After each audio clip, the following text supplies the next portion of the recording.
कुछ भी तो नहीं वैसा जैसा तुझे सोचा था, जितना तुझे चाहा था।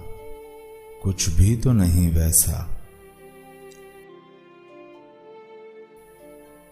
सोचा था तेरे लब पर कुछ हर्फ दुआओं के, कुछ फूल वफाओं के महकेंगे मेरी खातिर।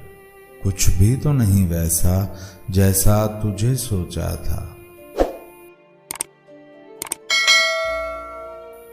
महसूस ये होता है दुख झेले थे जो अब तक, बेनाम मुसाफत में, लिखने की मोहब्बत में, पढ़ने की ज़रूरत में, बेसूद रियाजत थी, बेफैज़ इबादत थी। जो ख्वाब भी देखे थे इन जागती आँखों ने, सब खाम ख्याली थी। फिर भी तुझे पाने की दिल के किसी गोशे में ख्वाहिश तो बचा ली थी।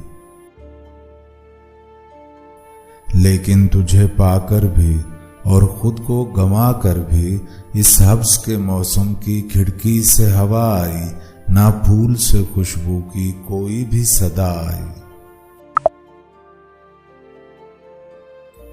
अब नींद है आंखों में, ना दिल में वो पहली सी ताजा सुकून आ रही।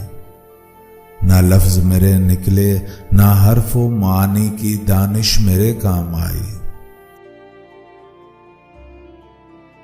ना दीदा रफाकत में जितनी भी अजियत थी, सब मेरे ही नाम आई।